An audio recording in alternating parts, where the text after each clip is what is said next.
Hello everybody, my name is Jordan Evans. I'm a music teacher, and today I'm going to show you everything you need to know about chord inversions. And this is going to include triad inversions and seventh chord inversions. I'm going to show you how to notate them and analyze them in a very classical sense. And then we're also going to do like how you would do it in pop music. So if you're a theory student or a musician, this video is going to be perfect for you.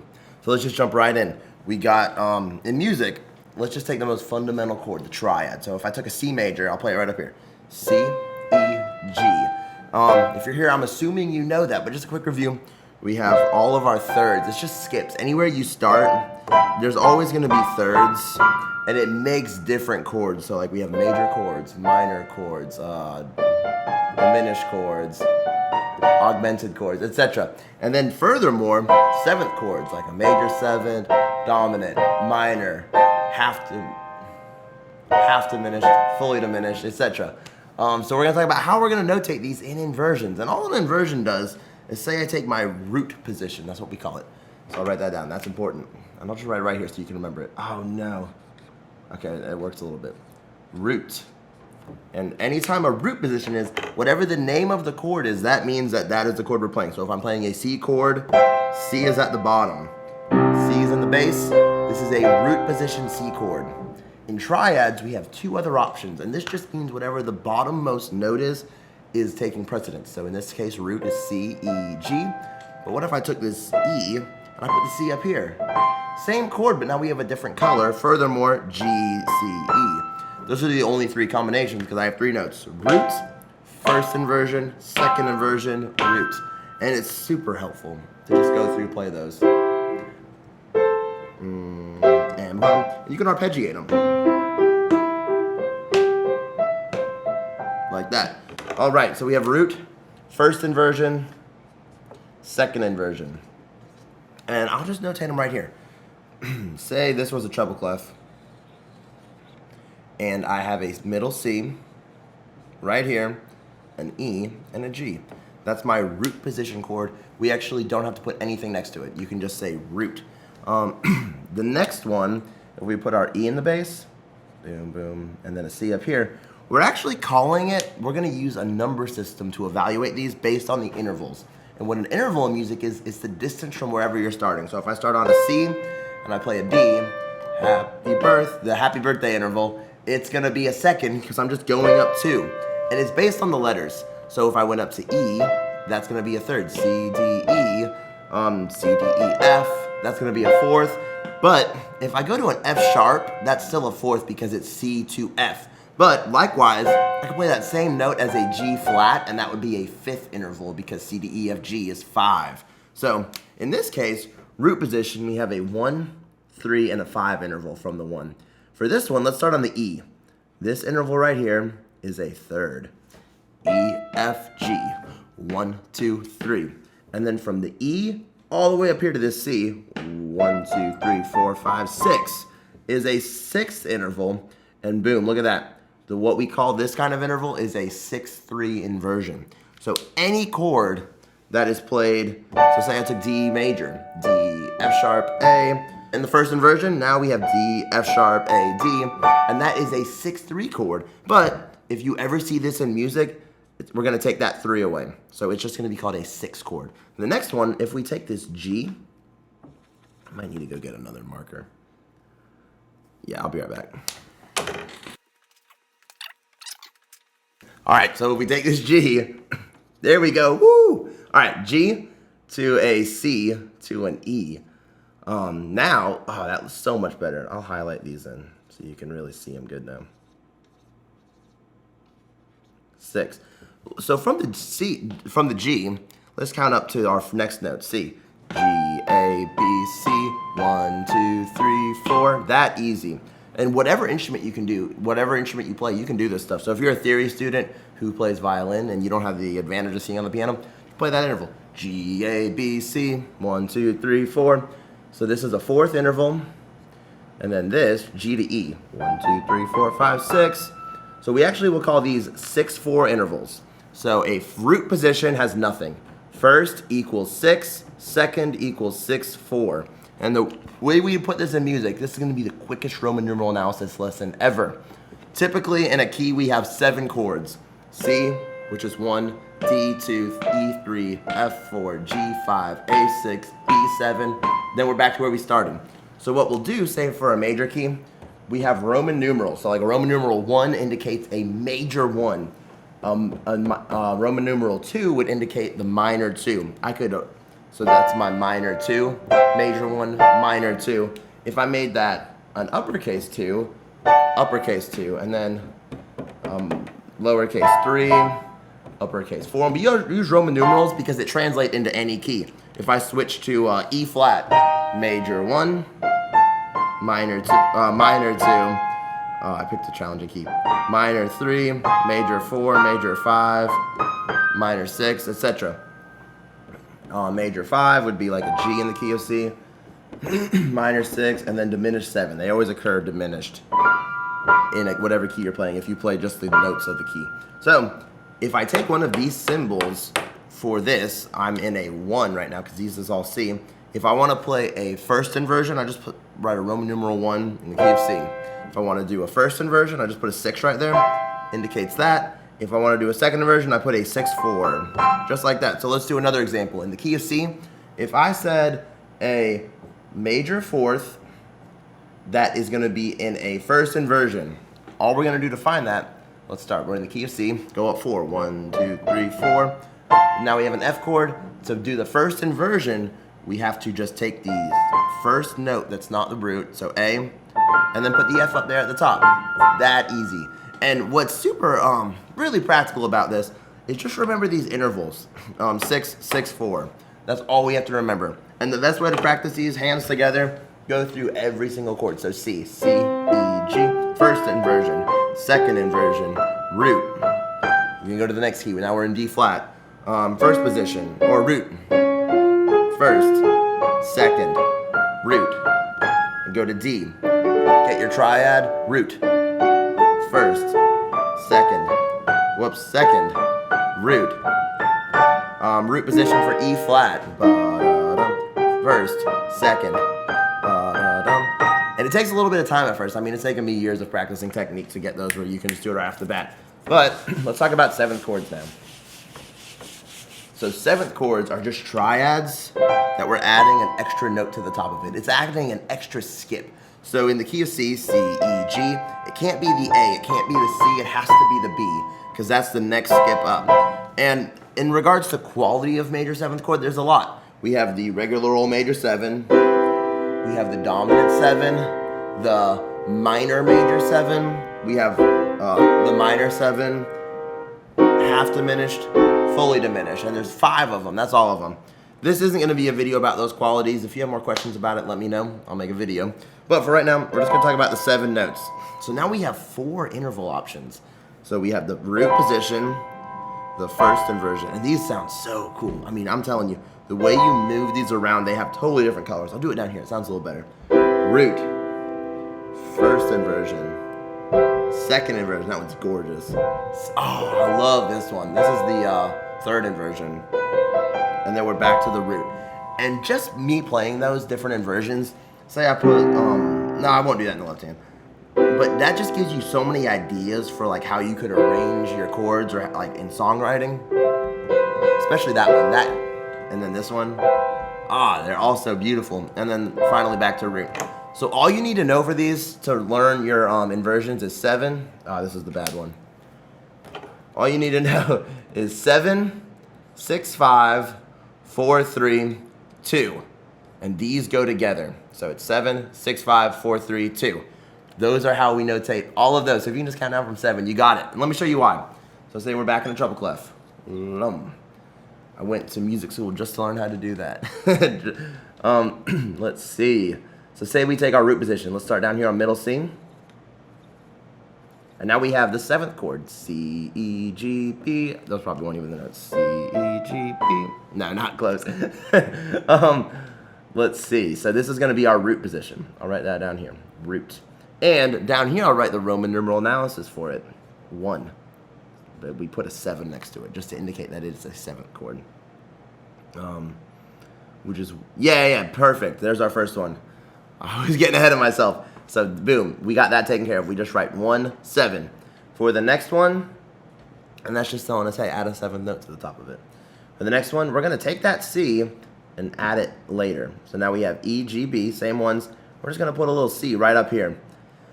I'll be honest, I can't remember which side of the line it goes on. There's a rule for it, but we'll just put a C up there. Now we're in first position, which if I put a Roman numeral down here, we're still going to have the 1, but now we just put 6, 5. Let me show you why.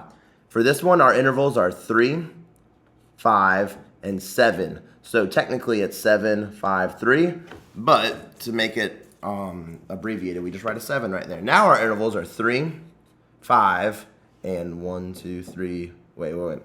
E to C. Again, 1, 2, 3, 4, 5, 6. So our intervals are 6, 5, and 3. So you can see 6, 5 right here. We're just going to take those two numbers and call it 6, 5. 1, 6, 5. And that just means we play it in the first inversion. Let's go to another one. So now that E isn't going to be down here. We're going to start on G, B, C, E. So you can see it's getting a little closer together now. And now we have G, B, C, E. And this is going to be the second inversion. Let's look at our intervals. We have a 3rd, 4th, and a G to an E, which is 1, 2, 3, 4, 5, 6. So our new one is 6, 4, 3. But you can see right here, we're just going to take that 4, 3, and that's what we're going to name it. So we have a 1, 4, 3. All right, and I mean, not seriously this easy. You take a little bit of time and study this stuff, but it's not complicated. I mean, I swear, in theory class, we spent like a whole month on this stuff. It doesn't, and I think of these things how I would play them. I don't think about it as words on a paper or ideas in a book. I just think, all right, if I'm playing this, I go to this, I go to this, and this. And I can clearly see those intervals, and so that's why I can quickly identify the names of them. Next one is B is going to be in the root. So we had C, E, G, B is now the root. So above it, we're going to put a C, E, G. C, B, C, E, G. Why am I singing pitches? They're probably not right. B, nope, not even close. This will be third inversion. So third inversion, let's check it out. We got a 2, we got a 4, and we got a 6. 6, 4, 2. And notice each one has a 6 in them. 6, 5, 3, we call it 6, 5. 6, 4, 3, we call it 4, 3. Because 6, 4 is already taken. 6, 4 is already taken. So now the abbreviation that we can use is 4, 2. Oh, but we just used 2 actually, that's right. So we would say I2. No, it is 4, 2. You put a 4, 2 there because if it was 2, that would just mean you add a 2 to it, I believe. Some of it's up in the air. But yeah, put a 4, 2 next to it. So in conclusion, I with a 7 is the first root position. I with a 6, 5 is our first inversion. I with a 4, 3 is the second inversion. And then finally, I with a 4, 2 is our final inversion. Now let's do a quiz. Oh, before we do that, actually, I'll teach you how that applies to pop chords. So, say I am in the key of C, like we've been doing, and I'm playing a C. I'm going to pick the most basic, generic progression. C to a G, no, let's see, A, F, G. Let's do that. C, F, A, G, back to C. All right, so we have C. And I'll do it in both. C, F, A minor, G. And then down here, our Roman numeral analysis would be 1, 1, 2, 3, 4, 4, and they're major chords, so we do uppercase. And then this is a minor chord, so we're going to do a lowercase 6. So a lowercase 6, and then finally a 5, and then we'll repeat it. So we'll do that on a loop. All right, so our chord progression one more time. C, and I'm actually going to just do it in my right hand so you can see the inversion. C, F, A, G, C. Notice I did those in the most, we call it voice leading, and which is, this stuff is so useful if you ever study 4-part writing. You have to know inversions backwards and forwards. So typically, when a beginner will play a chord progression, they'll go C, up to F, up to A, back down to G, back down here. But you can actually keep pretty much everything in one octave, even with 7 chords. C, F, A. Look, I'm literally not even moving my hand. Back to C. Hand did not move. Let's say I added 7 chords to everything. F, A. Still not moving. G, and then back to C. I kept all that in one octave right here, just by using inversions. So the C was a root position. You don't have to add anything to that. The F, in fact, I'm playing C, F, A. C is the third note of an F chord, so that would be a second inversion, because I'm saying C, A, F, A, C. I'm taking this C that's at the top, putting it at the bottom. The reason I'm doing that is because that's the most closely related to my C. I could also like go down here, but that's a little bit bigger of a jump. I'm making the most conservative choice here by just stretching out that. So we'll call this an F6/4. This is, oh no, it's a good marker. Wait, yeah, 6/4 because it's just a, not a 7th chord. So F6/4, this will be a 4/6/4 right here. A minor, the way I'm playing that is a first inversion. Because see, this is my root A, but I'm just putting that up here. So to switch from this chord to this chord, I literally just changed one note. So that's going to be a first inversion. We just put a 6 next to it. 6. And then finally the 5. This is also in first inversion. Taking the whole shape and moving it back down, so then I have a clear resolution to C. So this is a 6, this is a 6. Nice. So our whole progression now, C, second inversion F, first inversion A, first inversion G, back to root position C. Or the 1, 4, 6, 5, 1. Cool. Let's write it on the notes. So we got C, E, G, root position F, boom, boom, A. That is our second inversion chord, because that's our second inversion note. And now we have boom, boom with an A up here, first inversion. Now we go down to the B, D, G, first inversion again, back to C. Beautiful. Let's do it with 7th chords now. I'll pick a new progression. Let's do a C major 7, which would be major 7. To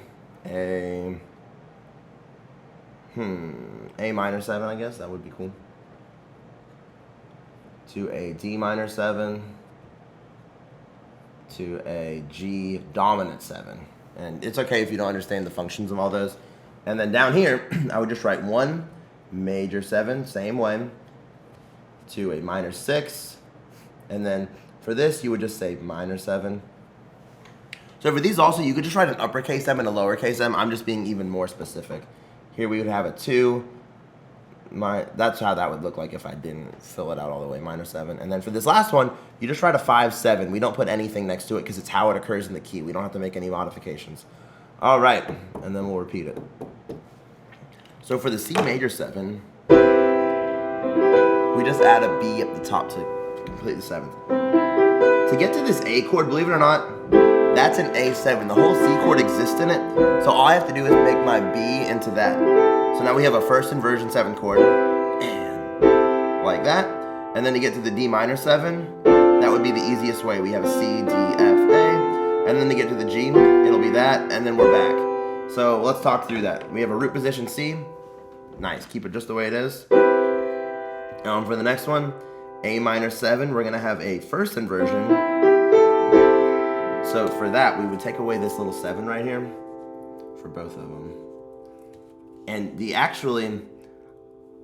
this is enough to tell me that it's a minor. I actually don't have to say minor this time for it. So it's a first inversion, which would get 6/5, because 6/5 is the next one. So if I just say minor 6, 6/5, that's enough information to tell me this is a minor chord with a 7th quality that's gonna be inverted first inversion. So right here, I also write 6/5. For the D minor, I'm playing it with the 7th. So this is gonna be a 3rd inversion chord because my C is in the bass. C is at the top of it. So there we go. So this is going to be, I'll take away this 7. I have enough information. That's gonna be a 4/2. 4/2. And then for the last one, G, I'm in a first position because G, B, D, F.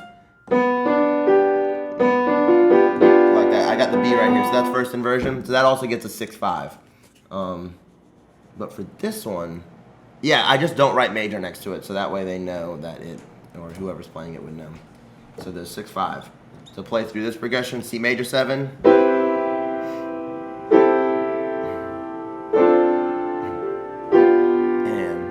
And seriously, listen to how good that sounds compared to like jumping all around. This is jumping around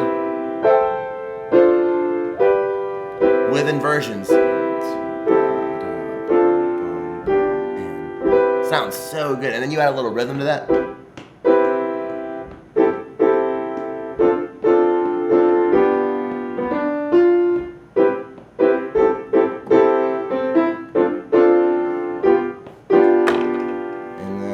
bass line. Right.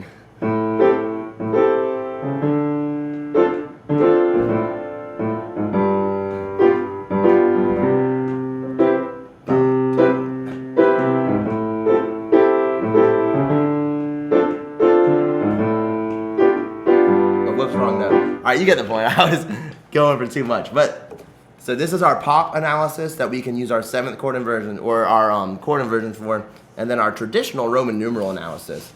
And so I hope this was enough information that you can pause the video at a certain point, study it, and I really, really recommend if you're a piano player or even a guitar player, they have these things too. Just like practice doing it right on the instrument. Don't think about studying it in the books. Just think about how am I applying this. Whenever you're playing music, think about where am I using this. You'll start to see them everywhere on musical pages. And even like just come up with chord progressions like I just did. It can be literally anything. C to an E major, to an A minor, to a G, back down to a C. And then invert it. I think I said an A minor. And just find ways to incorporate it into your style, and after a while it'll just sink in and you just know it effortlessly. But I hope this video was helpful, and if you enjoyed it, like and subscribe. Let me know what you think, and I look forward to seeing you in the future.